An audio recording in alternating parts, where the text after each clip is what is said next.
Imagine starting with a moment of reflection, a man gazing out the window at dusk, questioning himself softly. Why do I try so hard to be the nice guy, yet still feel invisible? From there, we step together into Nietzsche's world, but without the grandiosity, more like a conversation over coffee, exploring what he might say about why simply being nice often isn't enough.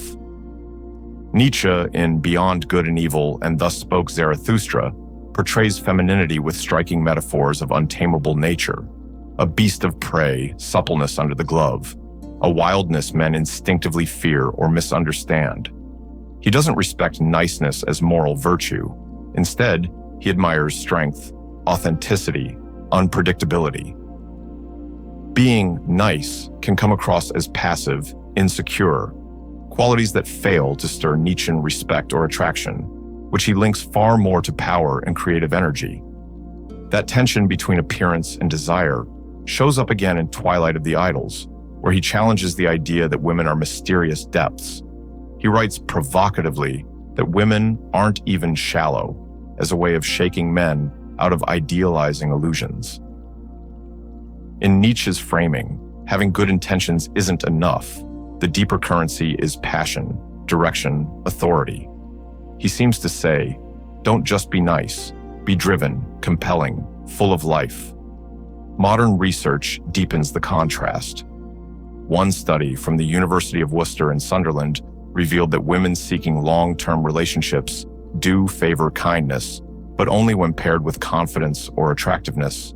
Altruism alone doesn't guarantee connection. Meanwhile, other studies show women often describe nice guys as too passive or predictable and acknowledge they romanticize the idea of kindness. But in practice, they may pursue partners with more assertiveness or dominance. So let's return to that cinematic moment at the window. He leans in, speaking softly. Maybe I've been nice, but not bold. I've helped, supported, listened, but never stood for something. Nietzsche would urge him to cultivate inner fire, that intense flame of purpose, ambition, creativity. Because, Nietzsche believes, that is what transforms a man from someone deferential into someone compelling. Nietzsche's commentary on women can feel harsh. When you go to women, don't forget the whip, he writes, a metaphor for assertiveness in the face of feminine magnetism. Of course, he speaks from his epic, and many readers note how his personal life lacked intimacy. But there's a modern psychological echo here. Confidence is attractive in any gender, while niceness can be mistaken for timidity. Overconfidence, arrogance, or aggression aren't the ideal. Instead, a confident kindness resonates more. Nietzsche would argue, don't crumble under expectation. Be strong in your values. Let's take a gentle pause. Inhale. The man sets aside the script of polite behavior he's been following, opening doors, echoing expectations, and begins to find his own rhythm. He pursues passions beyond connection, art, achievement, purpose. That shift from external approval, woman's praise, to internal drive, that's where Nietzsche's advice glimmers.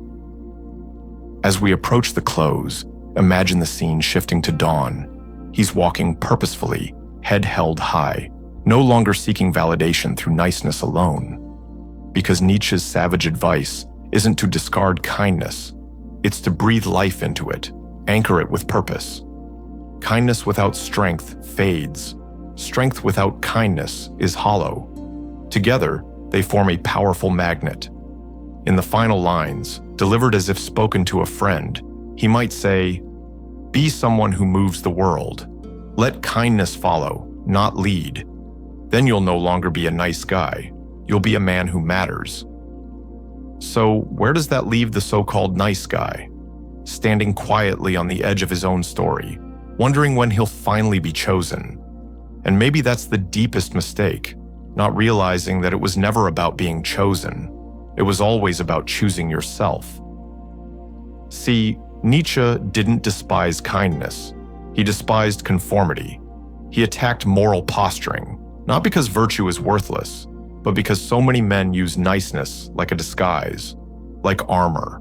like a silent, unspoken transaction.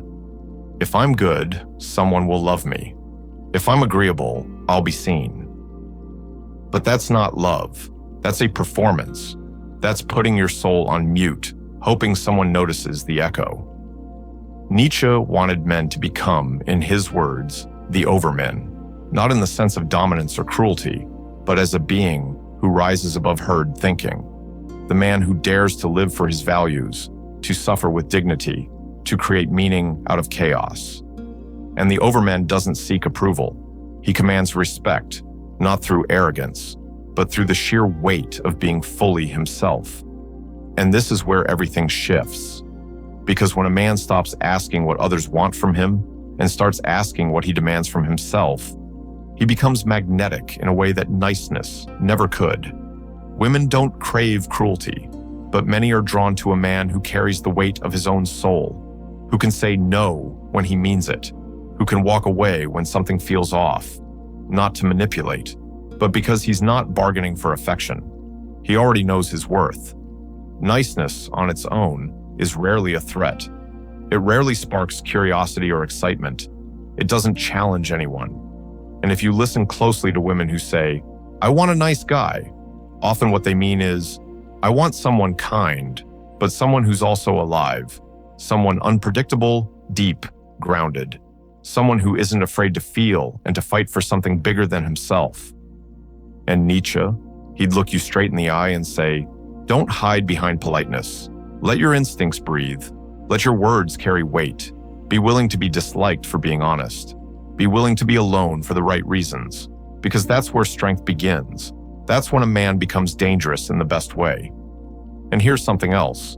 Most nice guys aren't actually nice. They're accommodating. They suppress anger, but it simmers beneath the surface. They do favors, but secretly hope to be rewarded. They listen, but often out of fear of being alone, not out of genuine connection. That's not kindness. That's fear in costume. And fear is never attractive. The man who evolves doesn't erase kindness. He purifies it. He makes it real. He gives without strings. He listens without losing himself. He's kind, but he's not afraid of conflict. He's generous, but not to the point of self-erasure. That man is rare, and when you meet him, you feel it. There's a stillness in him, a gravity. He doesn't need to explain who he is. He just is. And women, those with depth, with clarity, with passion, they notice. They aren't looking for perfection. They're looking for presence. A man who's not waiting for permission to live. A man who feels alive in his own skin. Nietzsche would remind us, life isn't supposed to be comfortable. It's not about being liked by everyone. It's about carving out a truth so raw and personal that no one can take it from you, even if they leave, even if they don't understand. Because when you become that version of yourself, someone who stands firm in his soul, loneliness changes. It stops being emptiness and starts being clarity, a sacred kind of solitude where you no longer chase validation. You attract respect. So maybe the question isn't why women don't desire nice guys.